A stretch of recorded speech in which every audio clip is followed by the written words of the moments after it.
Baik,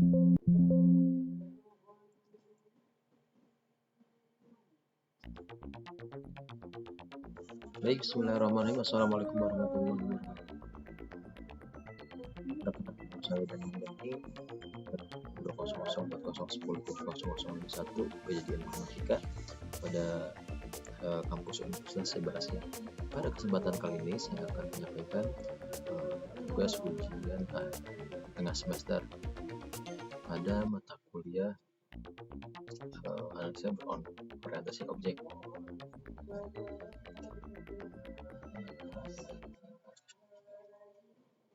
Mana untuk mata kuliah analisa berorientasi objek ini dengan dosen mampu Bapak Arya Sahara tahun akademik 2022. Baik, sebelumnya saya akan menyampaikan tugas yang disampaikan pada UTS ini, di mana diilustrasikan pada sebuah klinik, misalnya klinik yang sistem administrasi dan rekam medik pasiennya masih bersifat manual, belum terkomputerisasi. Jika seorang pasien ingin berobat atau memeriksakan kesehatannya kepada otoritas di klinik tersebut, sebelumnya pasien harus mendaftar ulang dengan menyerahkan kartu pasien ke bagian logistik. Tapi bagian pasien baru yang belum pernah berobat di klinik tersebut, pasien baru itu harus mendaftarkan dulu untuk pasien. Setelah mendaftar ulang, pasien menunggu di ruang tunggu sampai bagian administrasi. Silahkan pasien masuk ke ruang pemeriksaan untuk diperiksa oleh dokter. Kemudian dokter memeriksa pasien dan hasilnya akan ada sebuah diagnosa penyakit dan sebuah yang berisi obat-obatan pasien untuk menyembuhkan pasien. Catatan dari dokter yang berisi diagnosa penyakit pasien dan catatan resep pasien itu nantinya akan disimpan oleh bagian administrasi dan akan dibedakan tiap pasiennya. Data-data pasien tersebut yang bisa digunakan untuk pemeriksaan lebih lanjut atau jika pasien yang sama kembali berobat. Baik, begitu si deskripsi dari tugasnya. Kemudian dari tugas tersebut ya, dimana kita diminta menggambarkan rich picture, diagram, flow map atau flow chart sebagai penggambaran sistem penyiaran yang ada di tersebut ya. Kemudian kita dibuatkan sistem administrasi dan data rekam medik yang terkomputerisasi pada klinik tersebut. Kemudian sebuah analisa permasalahan yang dilanjutkan dengan user requirement dan requirement gathering. Kemudian kita diminta menggambarkan use case dan tabel penjelasan pada tiap case-nya. Selanjutnya kita diminta dibuatkan diagram activity dari sistem usulan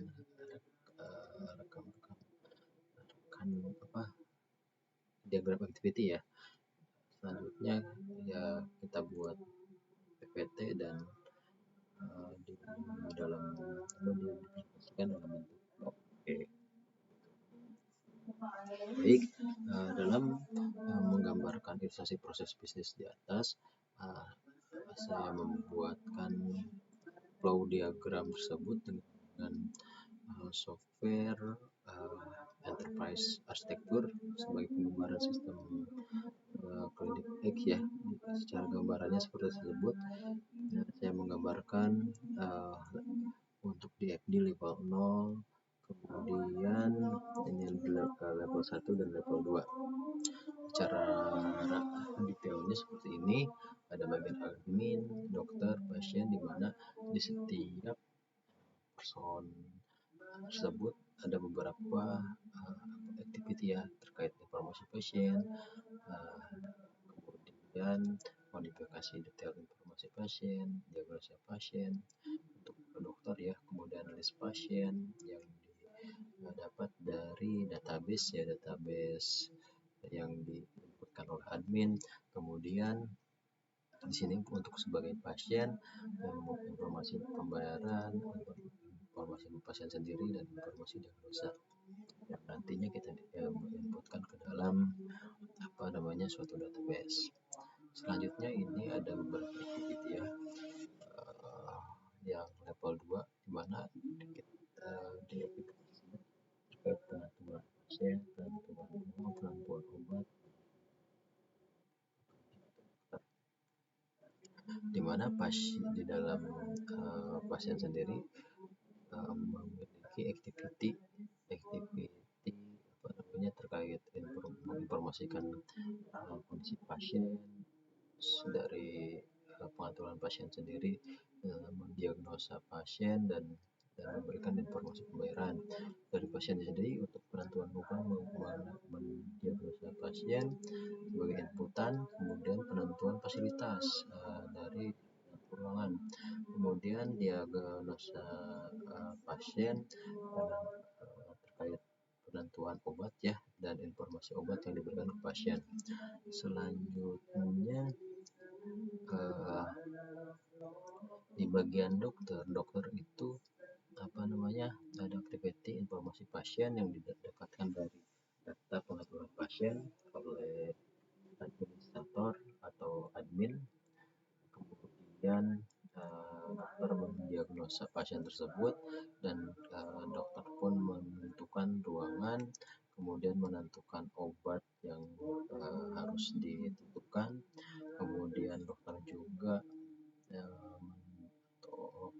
menentukan siapa dokternya, terus siapa pekerjanya, terus kemudian dari inputan pengaturan tersebut dari pasien penentuan departemen ini lebih lanjut lagi. Nah, selanjutnya di sini pun di level 3 terkait diagram. Di sini ada beberapa pengaturan ya sama yang tadi, namun secara detail di sini ada beberapa komponen yang ditambahkan terkait database pasien, terus database obat, database dari petugas, di mana dari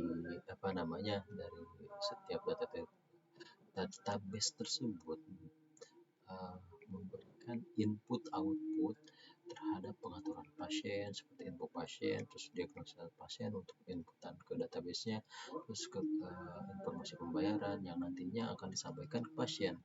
Kemudian dari database obat ini pun sama, outputnya misalkan di sini penentuan obat ke pasien ya, inputannya penentuan obat dari database diagnosa oleh pasien, kemudian di sini ada database sehingga menghasilkan database obat. Kemudian di sini pun dari petugas memberikan info obat yang digunakan oleh pasien karena hasil inputan diagnosnya pasien ya, dari sini langsung bisa menginfokan obat yang ditentukan. Oke, di sini pun sama ya untuk petugas database-nya, informasi pekerja, pengaturan dokter atau departemen, terus dokter perawat, informasi perawat nanti masuk ke dalam database terkait petugas, baik dokter maupun petugas. Selanjutnya untuk user requirement dan requirement gathering, di sini saya menjelaskan terlebih dahulu kebutuhan informasi pengguna ya, di mana dari dalam pengguna yaitu pimpinan atau dokter, asisten dokter, admin untuk personnya ya. Kemudian untuk kebutuhan informasinya untuk dokter, mengelola data yang master, approval, delete dan update, asisten dokter mencatat rekam medik, historis pasien, data obat, kemudian keterangan medik lain. Kemudian admin pengelola data master, pembaruan data, terus pengkodean data, pendaftaran pasien, registrasi pasien, sebelum diperiksa, pembayaran, pembuatan laporan rekam medik. Selanjutnya untuk kebutuhan user requirement, di mana di sini penggunanya sama tadi ya, pimpinan atau dokter, asisten dokter, admin. Untuk dokter sendiri sebagai data approval atau persetujuan, kesimpulan. Kemudian asisten dokter, data pasien terkait data registrasi, data amnesti, data obat, data kode diagnosis. Kemudian admin yaitu kebutuhannya data master, poli, tindakan dokter atau obat, terus data ICD, data pasien, data registrasi sebelum pemeriksaan, data pembayaran, data laporan rekam medis, laporan besar penyakit, laporan rekap pembayaran. Selanjutnya di sini kebutuhan informasi bersama requirement gathering, di mana di sini pun penggunanya itu untuk pimpinan atau dokter, kebutuhan informasinya itu terkait informasi tentang approval untuk fungsi update dan delete. Kemudian asisten dokter, kebutuhan informasinya informasi tentang data pasien, data keluhan pasien saat terregistrasi poli, data riwayat penyakit pasien, data obat, data ICD ya. Kemudian untuk admin informasi tentang data master poli, tindakan obat, data ICD, data pasien, data registrasi, data pembayaran, data laporan, data penyakit. Oke. Kemudian di sini bentuk dari use case diagram, yang dimana untuk pasien sendiri ada melakukan proses melakukan tiga proses ya.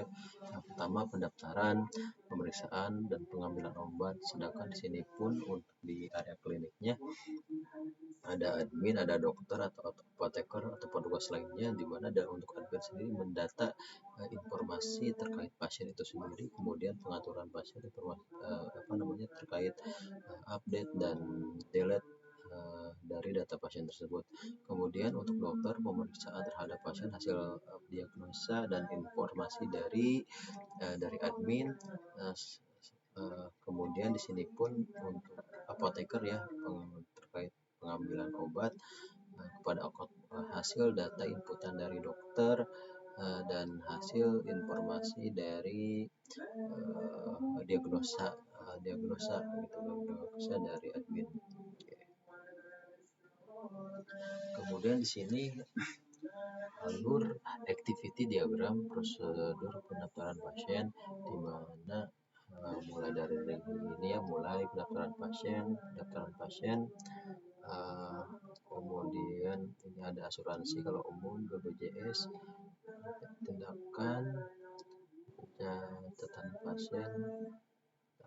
Seperti ini prosesnya ya, yang dimana aktivitasnya sebagai berikut. Inisial load memulai kegiatan, 5 action diantara memasuki ruangan, melakukan pemeriksaan, catat rekam medis, pasien memberikan hasil pemeriksaan, menerima hasil pemeriksaan.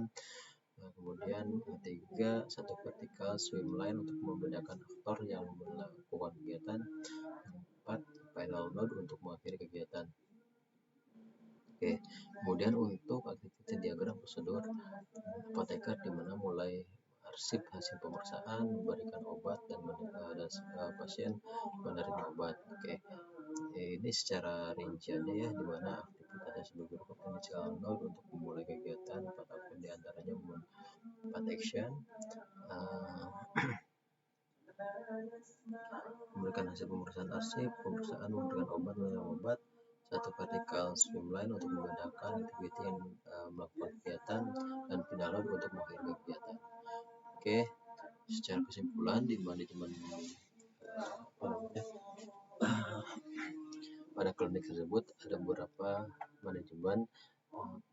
Pertama, manajemen pasien baru ini mencakup mulai dari proses penerimaan hingga pengeluaran akun, keterlibatan pasien dengan tim perawat kesehatan, komunikasi, nanti pemeriksaan, evaluasi, diagnosis, prognosis, dan interview adalah bagian dari proses manajemen dokter.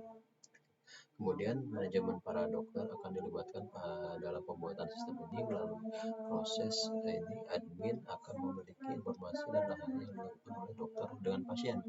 Manajemen obat dan resep peduli ini akan menangani proses pemantauan obat pasien untuk memverifikasi bahwa obat tersebut diminum dengan benar dan bahwa hasil yang diinginkan tercapai. Manajemen janji temu ini juga sama ya. Proses ini akan membantu admin rumah sakit mengolah janji temu mereka.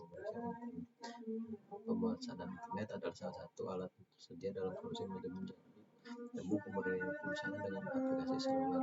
Kemudian manajemen medis dan transaksi. Modul manajemen medis dan transaksi bertujuan untuk mengamankan setiap transaksi yang dilakukan oleh pasien dokter untuk meningkatkan kualitas dan hasil perawatan kesehatan. Manajemen pembayaran dan pengeluaran.